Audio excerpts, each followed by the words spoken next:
Hello and welcome to all of you who have joined us for today's Connect and Explore webinar. My name is Karen Hilliard and I'm with the NCORE Coordinating Center, and we're very excited to present a fantastic program for you today and appreciate all of you joining us. Our spotlight today is titled, Does Breastfeeding Initiation Vary by WIC Participation and Race or Ethnicity? An examination of long-term trends from 2009 to 2017. After the spotlight presentations today, we're going to have an opportunity for all of you in the audience to ask questions. And after the Q&A, we will close out with some announcements. It is my pleasure now to introduce you to a fantastic panel of speakers for today. Our first guest is Leslie Hodges, and Leslie is a research agricultural economist at USDA's Economic Research Service. She conducts research to inform evidence-based policymaking on the Special Supplemental Nutrition Program for Women, Infants, and Children, also known as WIC, and on the Supplemental Nutrition Assistance Program, or SNAP. We also have with us today Marie Elizabeth Thoma, and Marie is an associate professor in the Department of Family Science in the School of Public Health at the University of Maryland. And Dr. Thoma's research focuses on the measurement, influences, and impact of maternal and infant health outcomes at the population level.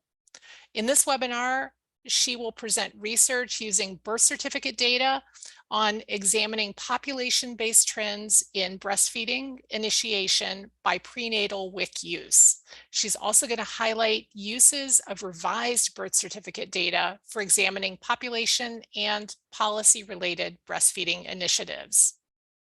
Next, we have Amanda Reet, and Amanda is a registered dietitian and epidemiologist who champions policies and structures that safeguard equitable food resources for women and children. She serves as a social science research analyst at USDA. She has 10 years of experience in federal food program evaluations, child nutrition, breastfeeding support, food insecurity, and mixed methods research.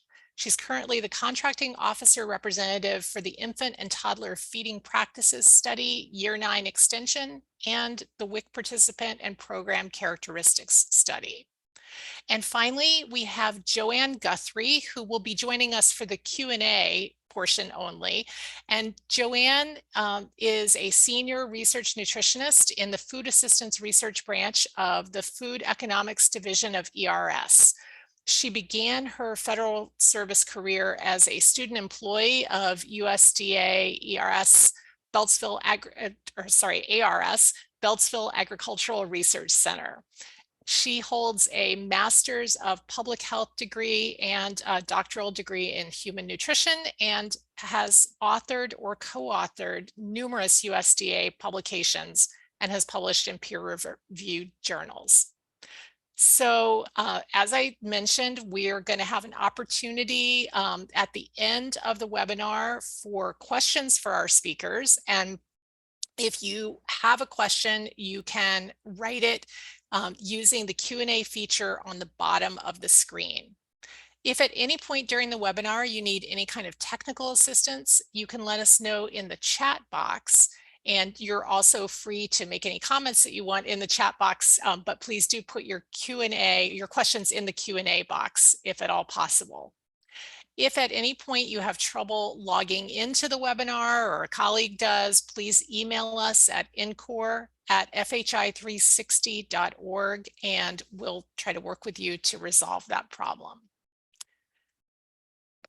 All right, I want to let everybody know also that we will be tweeting today's webinar from the NCORE Twitter account. And if you'd like to join the conversation there, you can use the hashtag #ConnectExplore.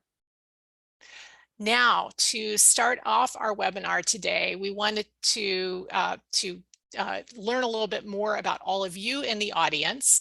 So we have a couple of poll questions that we would love for you to participate in. First question is this: prior to today's webinar, were you aware of the National Collaborative on Childhood Obesity Research, NCORE? So let us know if you were aware of NCORE before you heard about today's webinar, yes or no? I'll give everybody just a moment to answer that question.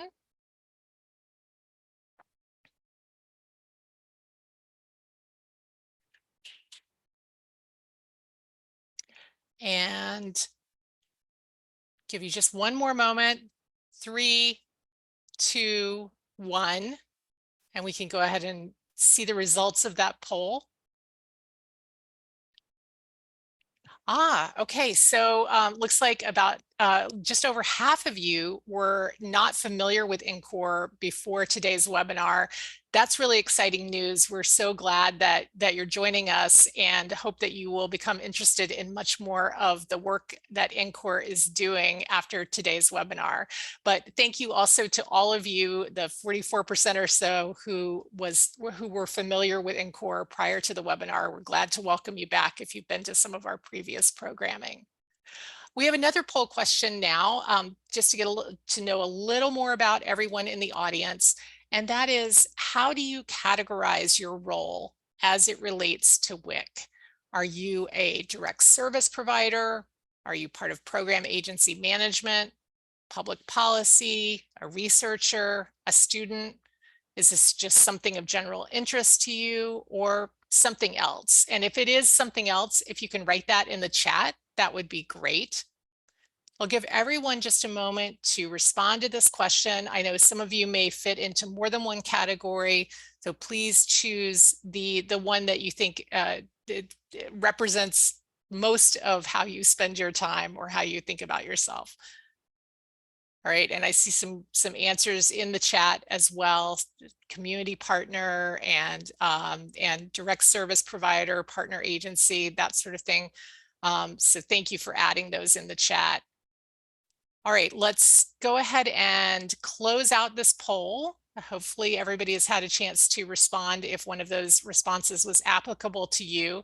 And what do we have here? So great.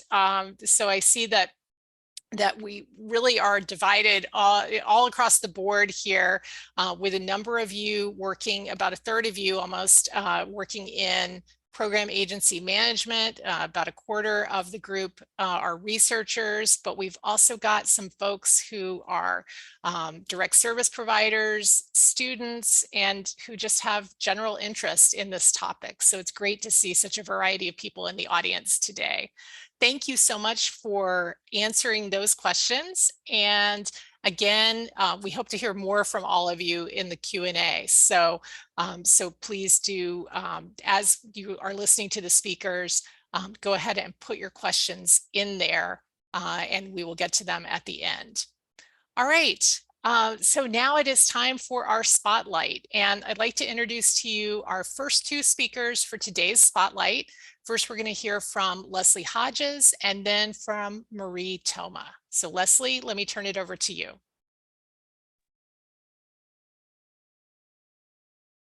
Thank you so much. And thank you all, in fact, for attending today. As Karen said, I'll be giving a brief introduction related to USDA's roles in breastfeeding and the research that the two main speakers are going to be presenting on today.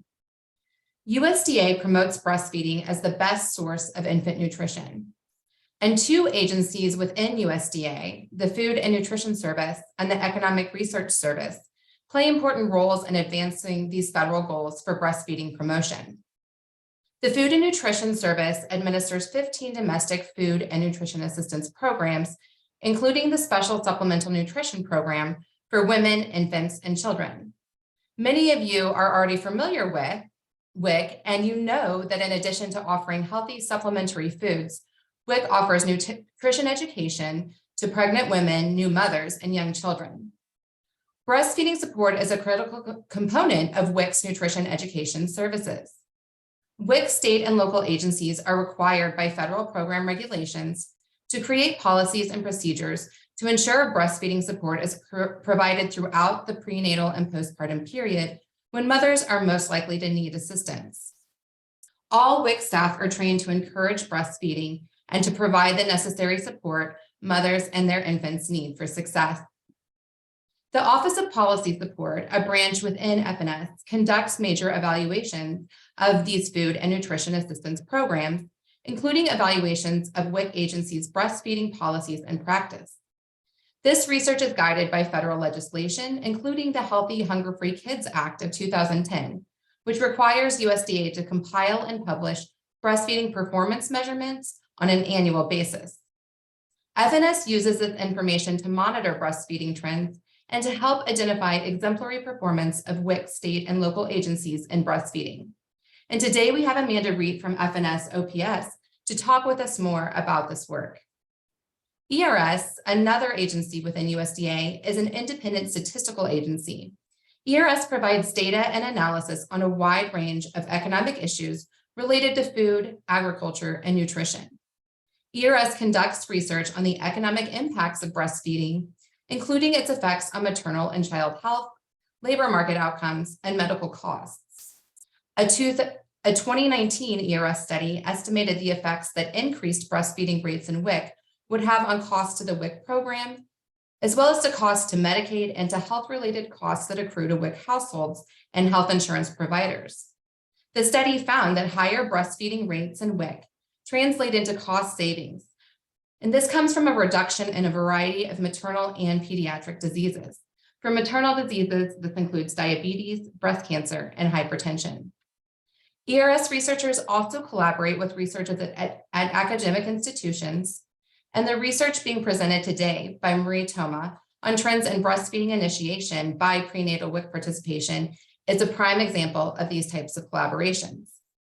Together, ERS and FNS support federal efforts to promote breastfeeding by conducting research and by providing education and support to families through programs such as WIC. These efforts are aimed at increasing breastfeeding rates and improving the health and well-being of mothers and children. And with that, I'll turn it over to Marie.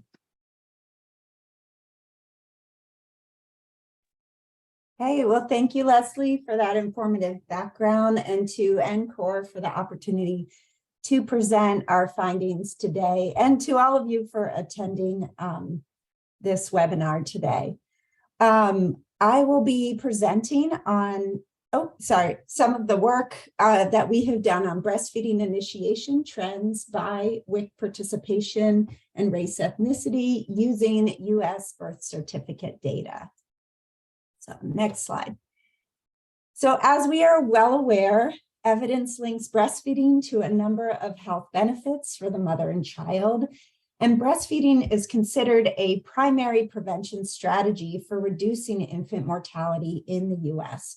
So it has broader maternal, child, and health implications as well. So given its critical importance, there have been several coordinated national strategies to increase initiation and duration of breastfeeding in the US.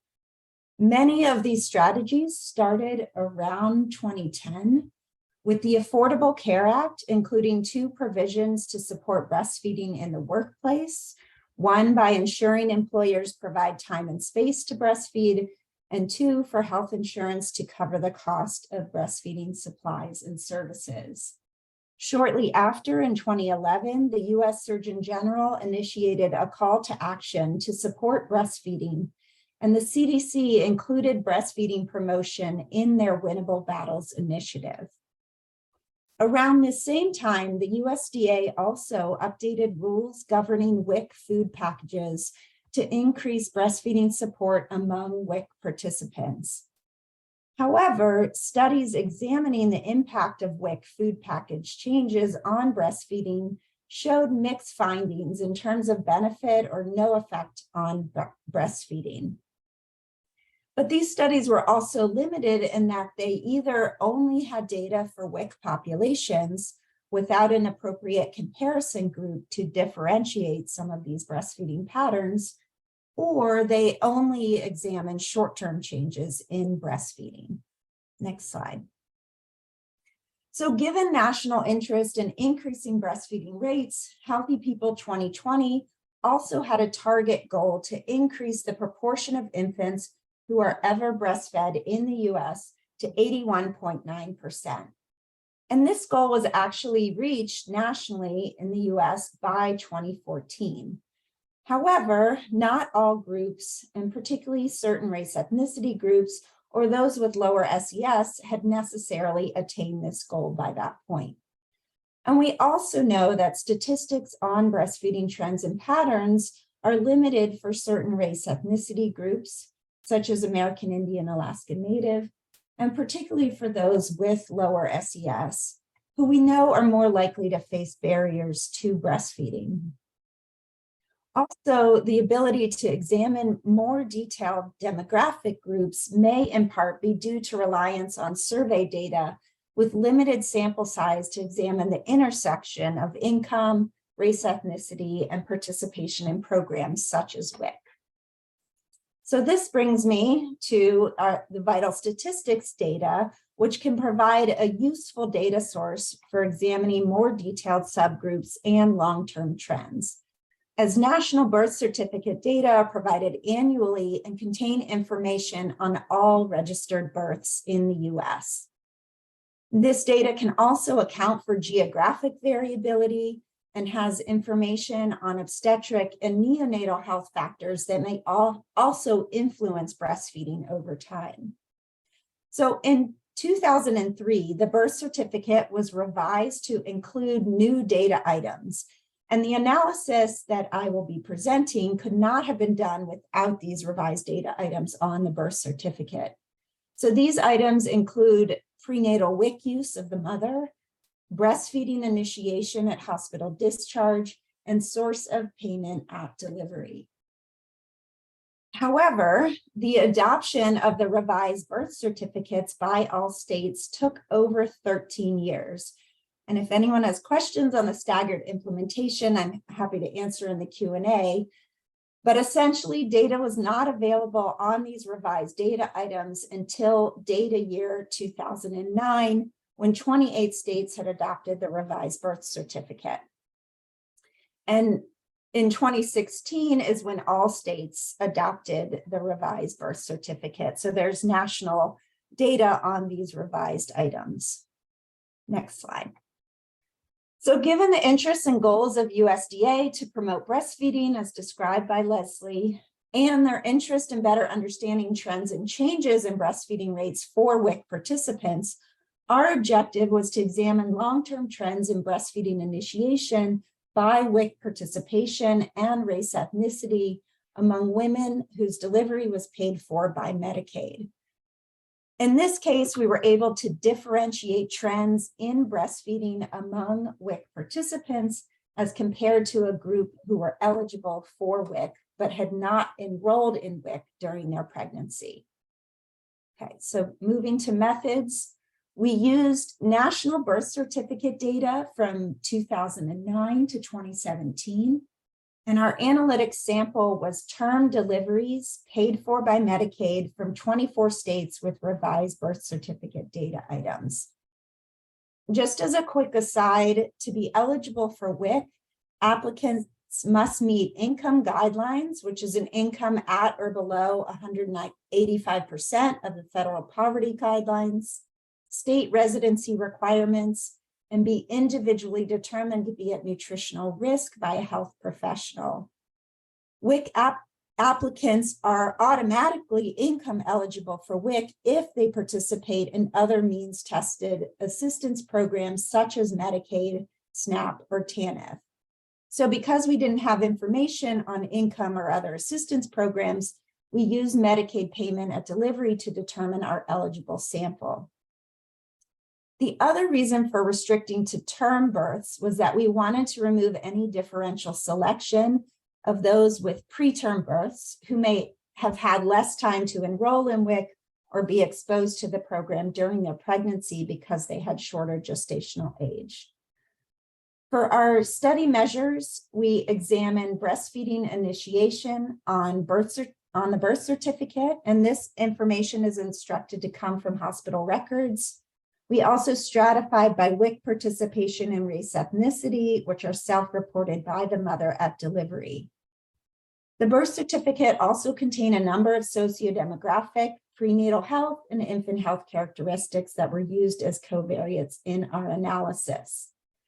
And so what I'll be presenting to you today is our main analyses, which focused on predicted probabilities of breastfeeding initiation, which were determined from adjusted linear probability models with county-specific fixed effects to control for any local variation. And we ran these models overall and stratified by race ethnicity to examine differences in breastfeeding. To examine differences in breastfeeding trends by WIC participation, we also fit an interaction term with WIC status and year. And next slide. And this is just a map depicting the distribution of states with revised data in 2009 that could be included in this analysis. And so these 24 states were kept constant over the entire study period.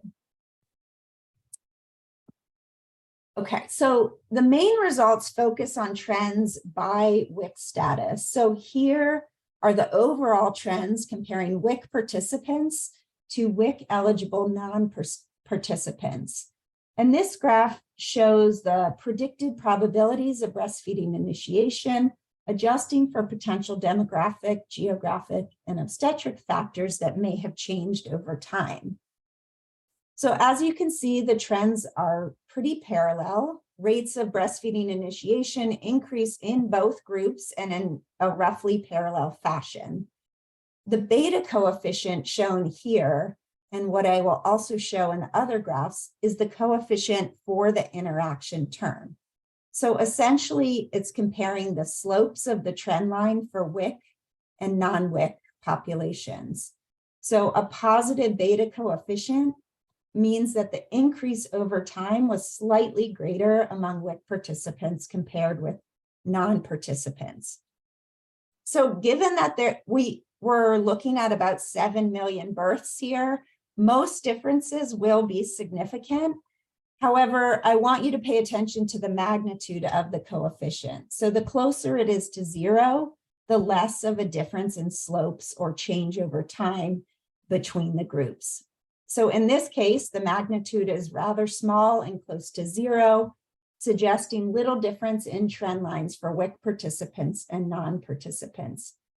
But because it is positive, it does suggest that WIC participants increased at a slightly faster rate than non-participants. Next slide. However, when we stratify by race ethnicity, we see different patterns that emerge in terms of rate of change over time. So among Asian Pacific Islander women, you can see visually that the change over time for WIC participants was much greater than non-participants. And this is reflected in the beta coefficient of 1.02.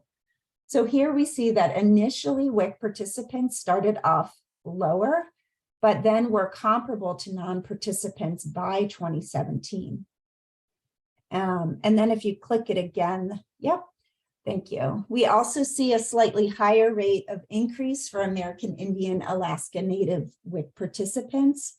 And now because the sample is smaller, we do see more variability over time, but on average, breastfeeding initiation increased at a more rapid pace for WIC participants compared with non-participants as reflected by the beta of 0.32. And we can see higher rates of breastfeeding initiation, particularly in those last few years for the American Indian Alaska Native. So for non-Hispanic white women, they showed more comparable increases in breastfeeding, both for WIC and non-WIC groups, with non-participants having higher rates of breastfeeding throughout the entire study period. But WIC participants did increase slightly more rapidly as evidenced by the positive beta and the difference of 0.18 for the interaction term. And you can see a slight narrowing of the gap in breastfeeding between WIC and non-WIC in those later data years. Next slide. In contrast, breastfeeding initiation rates for Hispanic and non-Hispanic Black women were comparable between WIC and non-WIC groups over time.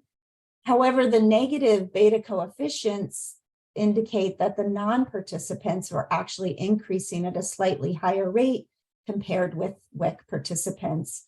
So, suggesting if these patterns continue, we may observe lower rates of breastfeeding among WIC participants in future data years. Also to point out, these trends didn't seem to have to do with initial rate of breastfeeding or their starting state, since Hispanic women had the highest rates of breastfeeding across all race ethnicity groups, and non-Hispanic Black women had the lowest. Next slide. So just to recap the main findings on trends, we found that breastfeeding rates increased for all race, ethnicity, and WIC participation status groups, but that the pace of that change varied across these groups. We saw that the gap between WIC and non-WIC groups narrowed considerably for Asian Pacific Islander due to the higher rate of increase among WIC participants.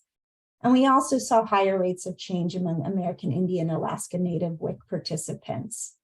Whereas non-Hispanic white non-participants had higher breastfeeding rates, and the pace of that change was fairly comparable between groups. Next slide. In contrast, non-Hispanic Black and Hispanic WIC participants and non-participants were relatively comparable, and the rate of increase in breastfeeding was slightly higher for non-participants, again suggesting WIC participants were not increasing as quickly as the eligible non-participants. Next slide. So in conclusion, this study made innovative use of revised birth certificate data to examine long-term trends in breastfeeding initiation by more detailed race ethnicity groups. We were also able to account for obstetric and geographic factors that may influence intention and access to breastfeeding support over time.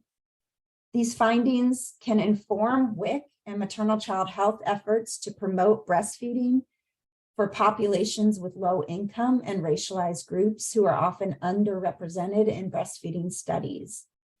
And our findings also document that Healthy People 2020 breastfeeding initiation goals have not yet been reached for some populations with low income. And targeted efforts and greater investment could further reduce disparities and help achieve breastfeeding equity. But despite breastfeeding initiation being an important first step for increasing breastfeeding overall, Healthy People 2030 is no longer monitoring this important metric. There are some limitations to keep in mind. Eligibility was determined by Medicaid status, so some WIC eligible participants would be excluded. However, we think our sample is still a good representation of those eligible for WIC, as other data suggests that most WIC participants report participating in Medicaid at the time of certification. We also did not know the timing of WIC enrollment during pregnancy, so some would have received more exposure to the program than others. And there may also have been unmeasured factors not accounted for. For instance, Medicaid expansion may have raised the income level over time of those included in our sample. However, we do adjust for a number of sociodemographic factors that may have correlated with income over time. And other data suggest that expansion had a limited impact on changes in WIC eligibility. Finally, it's important to point out that these analyses are descriptive and not designed to assess the impact of particular breastfeeding programs, which may have been difficult to disentangle given several concurrent national efforts. Next slide. In terms of research implications, further research is needed to understand local programmatic variation that may help explain these trends. We also think that future studies could use this rich data to explore the relationship of programmatic changes on breastfeeding and other health outcomes. Finally, linkages with outside data can expand the range of variables explored, particularly county level linkages, which is where most WIC programs are administered. And with that, I will turn it over to my colleague, Amanda Reet, who will talk more about further research and programmatic areas of interest. Thank you. Thanks, Marie. I appreciate that. Hi, folks. My name is Amanda Reet. I'm a research analyst at the U.S. Department of Agriculture Food Nutrition Service in the Office of Policy Support. And I'll be talking today about WIC and the role that it plays in breastfeeding promotion. I'm going to present really briefly about what WIC is and who participates in the program, and then I'll go into our research on breastfeeding. Leslie already mentioned on the next slide some of the ways that WIC, for caregivers who choose to breastfeed, how WIC provides several sources of assistance and support. So guidance and education materials.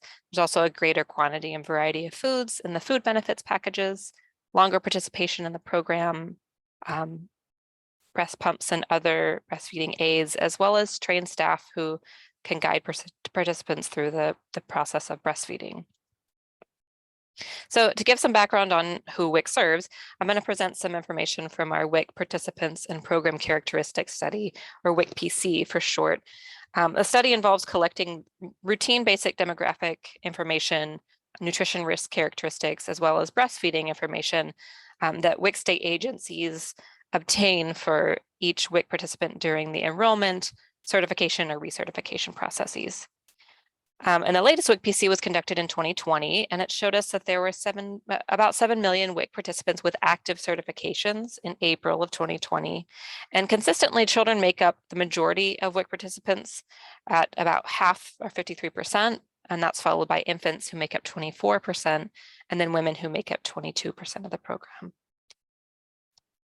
And among women who are enrolled in WIC, as of that reference year of 2020, about 34% were pregnant, about 38% are in the breastfeeding category, and 27% are in the postpartum category. And among pregnant women who were also enrolled at that time, about half enrolled during their first trimester, and about 38% enrolled during their second trimester, leaving only a pretty small percentage of those who enroll later in their pregnancy. And WIC serves a racially and ethnically diverse population. And while these categories on the slide may not capture all of the identities of the WIC population, this is how we currently measure race and ethnicity to create standardized categories. And you can see here about 60% of the WIC population is white. Half of those who report white race report Hispanic Latino ethnicity. About 22% of participants are Black, and under 10% are American Indian, Asian, Pacific Islander, or report 2 or more races. And in 2020, among those state agencies who reported or provided breastfeeding data to us, nearly 72%, the data showed nearly 72% of 6 to 13-month-old infants and children initiated breastfeeding, meaning it was reported that they were currently or ever breastfed. And this proportion has been consistent since about 2016, after a steady rise since 2004. About 1/3 of those 9 to 13-month-old infants and children were breastfed at 3 months, and about 1/4 were breastfed at 6 months. And looking at this trend slide, you can see breastfeeding initiation rates over time overall have been clearly increasing since 2004. And that increase can also be seen across state agencies over time, with the darker blue colors in these map on the slide indicating higher rates of breastfeeding initiation since 2004. So sort of the country moving to darker shades of blue over time. As in the general US population, though, breastfeeding practices differ by race and ethnicity among participants. And in the WIC population, Pacific Islander infants were the most likely to ever be breastfed at 79.3% initiation rates, whereas Black infants were the least likely at 64%. And there's about a 15 percentage point difference in those initiation rates. And there's a 10 percentage point difference between Hispanic Latino and non-Hispanic Latino infants and children who initiated breastfeeding in this 2020 study. And similarly, there are differences by race and ethnicity. Race is shown here for breastfeeding at 3 months and at 6 months. So the dark blue bars are showing rates of breastfeeding at 3 months across race, and the light blue bars are indicating breastfeeding at 6 months. So you can still see some of those disparities. At FNS, we've conducted several other studies that look at measures of breastfeeding among WIC participants. One of these is the WIC Infant and Toddler Feeding Practices Study 2, or the Feeding My Baby study, as it's also known. And this study started in 2013 as a longitudinal study aimed at describing the feeding practices of infants whose mothers enrolled in WIC for the first time during pregnancy or enrolled their infants in the first 3 months of life. And the study is actually still ongoing, and the participants are now 9 years old. But I'm just going to talk about the first report that we published with this study, which is the infant year report, and I'm going to focus on the breastfeeding pieces of that. And the infant year report also compares findings with the ITF-PS2, which is a mouthful, predecessor study, WIC Infant Feeding Practices Study 1, which was conducted in the 90s. So again, this new study, the second round was conducted starting 2013. And the latest study initially had about 3,700 caregivers who were interviewed every 2 months over their infant's first year of life. So for study participants who joined before their babies were born, we asked them about their views on benefits and barriers to breastfeeding. And this slide shows the responses to the barriers to breastfeeding questions. So compared to responses from caregivers in the 90s, significantly fewer participants in this newest study believe that breastfeeding ties you down or takes too much time. And fewer were worried about things like leaking, about breastfeeding in public. We did see an increase in the belief that breastfeeding is painful, which is really important information to have when we're thinking about how to develop breastfeeding support structures and resources. And we also saw that on the next slide, rates of breastfeeding increased overall between the 2 study years. In the 90s, we saw that a 56% of caregivers initiated breastfeeding compared to 83% in the most recent study. And although these slopes in the 2 trend lines over time are really similar, you can see that the dark blue line on top, which represents the latest study, shows increases in breastfeeding initiation rates and also duration throughout the infant's first year of life. So in this study, we also saw disparities in breastfeeding by race. However, the rate of initiation among Black participants rose from 34% in the 90s to about 74% in ITF-PS2, about a 50 percentage point increase. And there was also about a 30 percentage point increase among white participants and participants of other races. So importantly, we saw that caregivers in the study weren't meeting their personal breastfeeding goals. And for those who had a goal of breastfeeding for 6 months or fewer, about 3/4 didn't meet their goal. And when looking a little further into this, younger, unmarried, and lowest income mothers were at a higher risk of early breastfeeding cessation. And mothers who weren't encouraged to breastfeed had a higher risk of discontinuing breastfeeding earlier than they wanted to, as well as mothers who didn't receive a breast pump. So again, this is really important information about who needs the most support and what kind of support to specifically provide to those. So I'm going to shift gears from data collection to a systematic review that we published last year in collaboration with the Agency for Healthcare Research and Quality, or AHRQ, on maternal and child outcomes associated with WIC.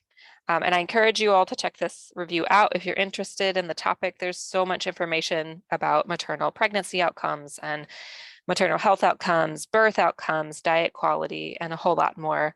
And I've included a link to the review at the bottom of the slide and at the end of my slides, but I'm just going to focus on the breastfeeding findings for today. So there were 2 key questions that drove the framework for the review, and I've posted them here. You can the main point that I wanted to show here is that, importantly, the review was looking at studies comparing WIC participants and people who were eligible to participate in WIC but were not participants. So there were 6 studies that were included in the review that looked at breastfeeding initiation. 2 studies were included that addressed breastfeeding duration, and only 1 looked at breastfeeding exclusivity. And when taken together, so that moderate scope of evidence at the top kind of tells us that when taken together, the evidence suggested that maternal WIC participation was likely to be associated with no difference in breastfeeding initiation. The review also showed that there was some evidence that among WIC participants, receiving breastfeeding support services was positively associated with breastfeeding duration. There wasn't enough evidence to show any association between duration and exclusivity and WIC participation. So teasing out what WIC participation alone means for breastfeeding outcomes is really difficult. And this is something that Marie also discussed a little bit too. We have to keep in mind that breastfeeding decisions are related to so many factors, including maternity leave policies, return to work, personal beliefs, familial and community support, flexibility in the workplace to support continued breastfeeding. So there's a lot to take into consideration when looking at these numbers. That said, over the time frame that this particular review collected evidence from, they did find a gradual upward trends in breastfeeding initiation among WIC participants, with steady increases across multiple racial and ethnic groups. And Marie, maybe the next time we do a study, yours will get captured, a review. And then finally, I want to share some projects that are currently in the works at FNS. So we haven't published these, but they are in processes. We have 3 studies that are in progress that directly relate to breastfeeding outcomes and equity. The WIC Breastfeeding Policy Inventory 2 study, the Human Milk Feeding Disparities Review, and the Trends in Breastfeeding Over Time manuscript. So the second iteration of the WIC Breastfeeding Policy Inventory, which was awarded in fall of 2021 to Insight Policy Research, has just wrapped up some survey data collection with the state and local agencies. However, there's still some external data sources to be collected, such as study plans and using some of that WIC PC data that I mentioned earlier. So the final reports and manuscripts for the study are anticipated to be completed by winter of 2024. We still have a little bit of time, but be on the lookout. And on the next slide, you can see that WIC BPI 2 project is intended to build on the first breastfeeding policy inventory study, and it'll provide a comprehensive description of breastfeeding policies, procedures, and practices that are happening at the local and state WIC agency level, including implementation of peer counseling programs, staff training on breastfeeding, use of national breastfeeding campaigns, best practices to improve breastfeeding initiation and duration rates. And the study is also specifically examining equity in the availability of breastfeeding support as a result of local and state policies and practices, and also exploring practices employed by WIC state agencies, state and local agencies to promote access and inclusion. And equity is including race and national origin, gender identity, geography, language, and class. And there are a number of research questions that are driving this study, but broadly it'll look at the current status of WIC breastfeeding peer counseling programs across state and local agencies, questions about the WIC breastfeeding support, learn and grow together social marketing campaign, some virtual breastfeeding services, state plan information, equity and breastfeeding support access, like I mentioned, breastfeeding measures like initiation and duration.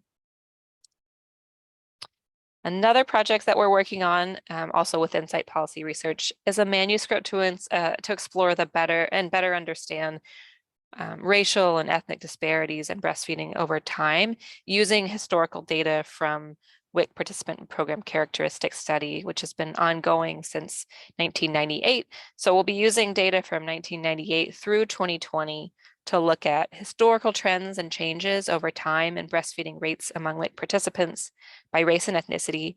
We'll look at the association between breastfeeding initiation rates and race and ethnicity. And in this work, we'll be able to compare the percentage point difference in initiation rates across race and ethnic groups.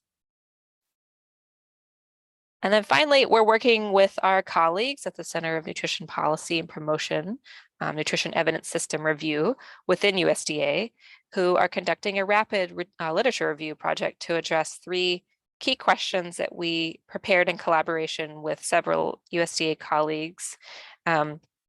Main questions being what factors are associated with racial or ethnic disparities in breastfeeding, and what interventions or programs or initiatives or even policy impacts racial and ethnic disparities in breastfeeding, and do impacts vary across different racial or ethnic or socioeconomic or geographic groups? And this is in process, so I don't have a whole ton to share, but I want to highlight that the framework that Nesser is using to build a review is the National Institute on Minority Health and Health Disparities Research Framework, which identifies multiple levels of influence for health and health disparities. And we're expecting the review to be published sometime this year. So again, be on the lookout. And that is all I have, except for some resources if you are interested. All right, I'm gonna welcome all of our panelists back to join us for some Q&A now. So Amanda, Marie, Leslie, and we're also going to be joined by Joanne Guthrie, who is joining us just for the Q&A. And we've got a lot of questions. We're probably not going to be able to get to them all, but we've got a lot of good questions. Go ahead and keep continuing to put those in, and we will try to get to as many as we can today. So let me give the first question to Marie. Marie, we have a question. Do you think that the fact that non-Hispanic Blacks with increased with increased premature births may affect the breastfeeding statistics? So how does premature birth affect those stats? Yeah, so that's a great question.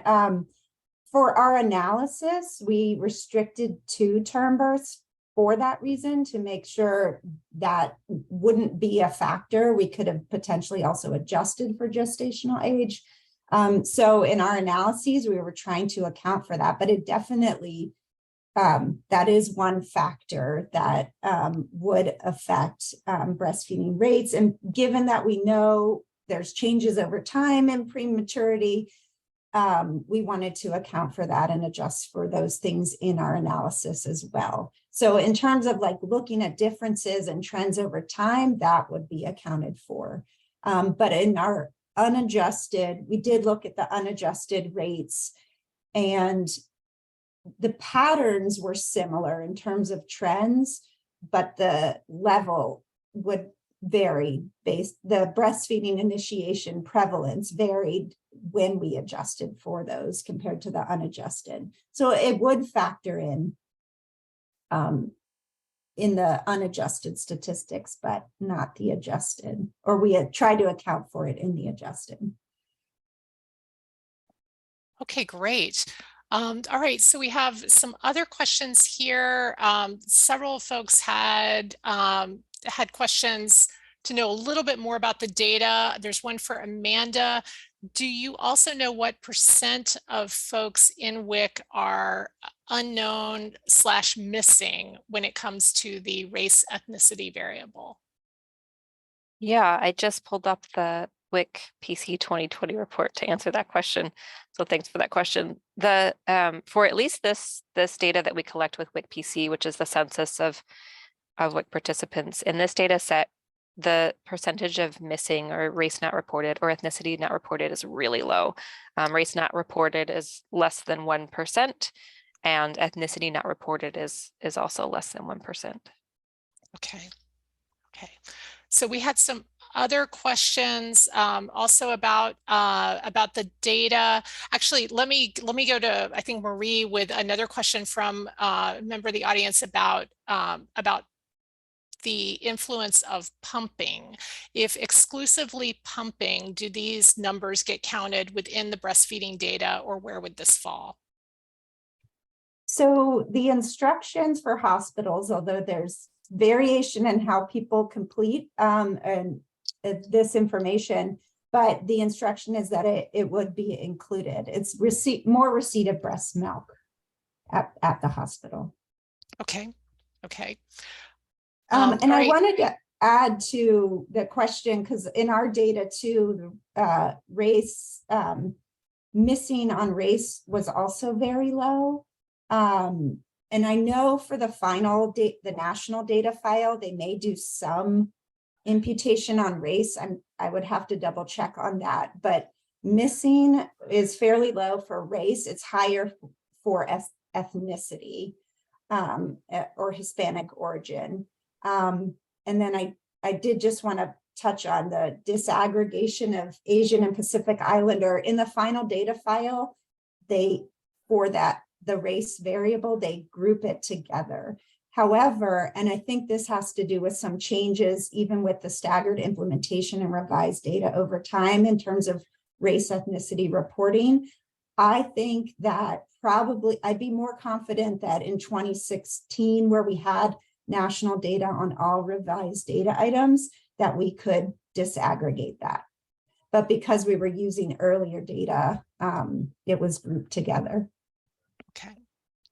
All right, another question that I see here is related to Medicaid expansion. How does Medicaid expansion affect WIC enrollment?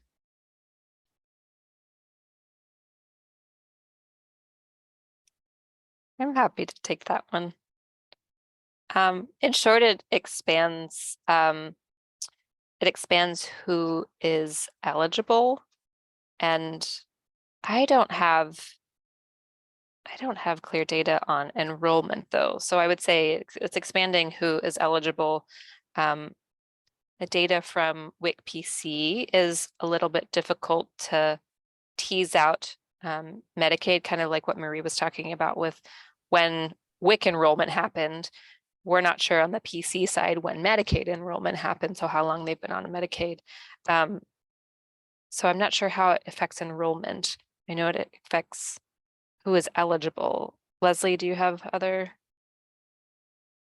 thoughts? No, one thing I would say, Amanda, and I think you might know close it, but my recollection from I think it's the WIC PC, is that although it does kind of expand adjunctive eligibility to people who may have incomes higher than 185% of WIC's income eligibility cutoff, the share of WIC participants with incomes that are greater than 185% is not large. I think most of the WIC PC reports around like 1.5, and I think at max about 3% of participants. So while it seems in some ways, like Amanda said, like it definitely is expanding the likely, pool of who is eligible, it's not so clear that that's changing who ultimately participates.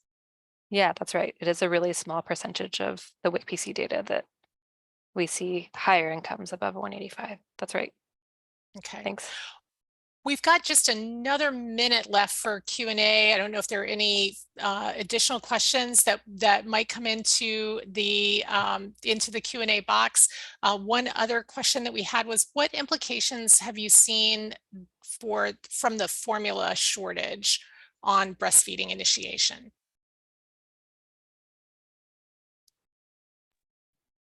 I will let Leslie take this because it's something we have talked about.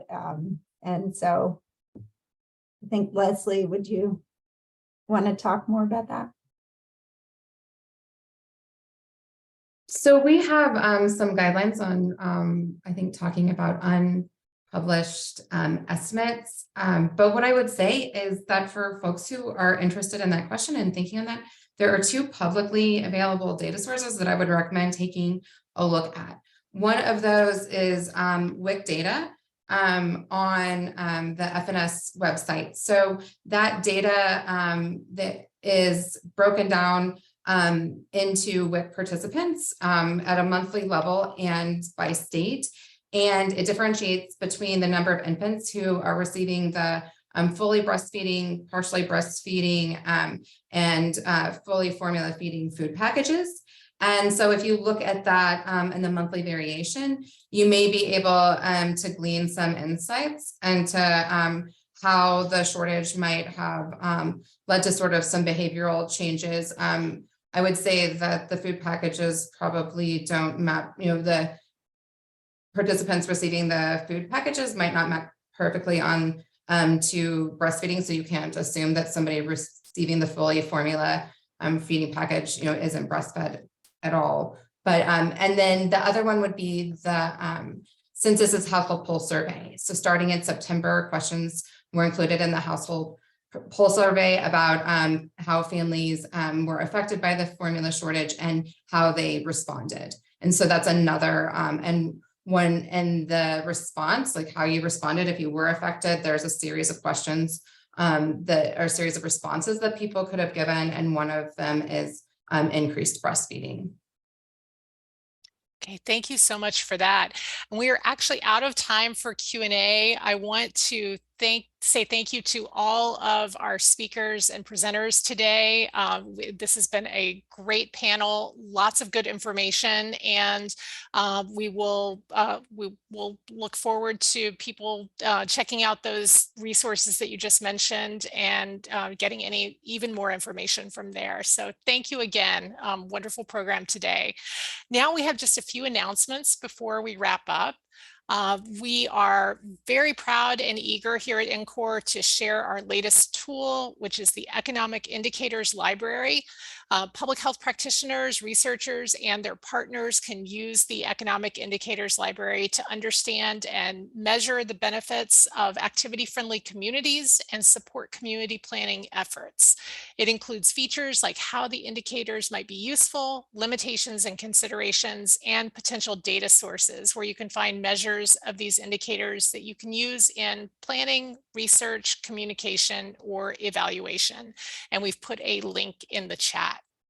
I would also encourage you to sign up for the newsletter to get the latest NCORE publications, tools, and resources and updates on all of our upcoming events, especially if you are new to NCORE. We would love to put you on our list so that you can know exactly what we're doing and that you won't miss upcoming webinars. We also invite you to check out the NCORE Student Hub webpage if you haven't seen that before. And you can find all of these resources at ncore.org. If you want to sign up for the e-newsletter, it's ncore.org/e-newsletter. Now, if you have used any of NCORE's tools and you have a story to share, we would love to hear from you. So please let us know at ncore@fhi360.org. And if we hear from you, we might even feature you in an upcoming webinar. We would also love to see any of you on our social media pages. You can follow NCORE on Twitter and on Facebook. So look for us there. And finally, if you have additional questions after today, please reach out to us. You can email us here at the NCORE Coordinating Center, and the email address is ncore@fhi.org. So thank you again to our wonderful guests today, and thank you so much to everyone in the audience for joining us. We will see you at our next webinar. Thank you. Bye-bye. Thank you. Thank you.